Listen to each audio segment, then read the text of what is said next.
Good morning guys. आज हम आपको बताते हैं स्ट्रीम ऑफ कॉन्शसनेस क्या होता है, जो लिटरेचर में बार बार ये क्वेश्चन पूछा जाता है। तो बहुत इजी सिंपल वर्ड्स में मैं आपको बताता हूँ इसको। देखिए, स्ट्रीम का मतलब होता है बहाव। पानी का बहाव जो होता है उसे कहते हैं स्ट्रीम, फ्लो हो रहा है, बह रहा है।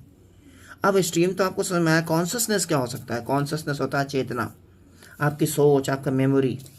अब मैं आपसे कहूँ कि आपकी सोच, आपकी मेमोरी बह रही है, इसका क्या मतलब हो सकता है? इसका मतलब हो सकता है कि आप एक जगह बैठे हो चुपचाप, लेकिन आपके दिमाग में चल क्या रहा है? बचपन की यादें, मम्मी पापा की यादें, भाई बहन की यादें या दोस्तों की यादें। उसके बाद फिर आपके दिमाग में अचानक से आया, ओह हो मुझे यहाँ पार्टी में जाना है।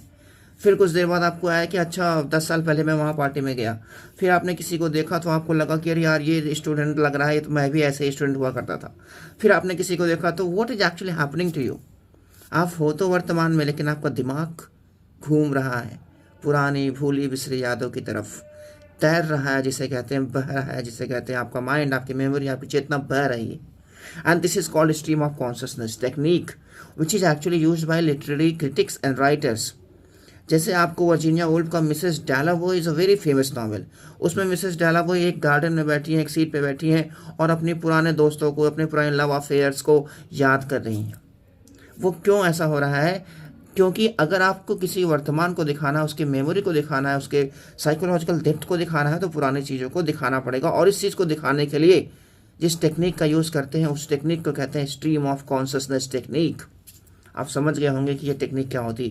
ये टेक्निक होती है पुरानी चीज़ों को, ऐसी चीज़ों को जो वर्तमान में तो नहीं है लेकिन उसे पर्दे पे दिखाना है, तो उसके मेमोरी, उसके ब्रेन के थ्रू, इसको यादों के थ्रू हम दिखाने का काम करते हैं। इस थियरी को एक्चुअली विलियम जेम्स ने दिया था 1890 में, और ये द बुक में दिया था। The book was named the principles of psychology.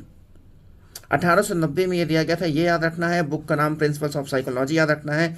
William James ने दिया था, ये याद रखना है। इस टेक्निक का यूज़ लिटरेचर में किया जाता है। एक एग्जांपल मैंने आपको बताया, Mrs Dalloway by Virginia Woolf. ये सारे फैक्ट्स आपको याद रखने हैं। Thank you very much for listening to me.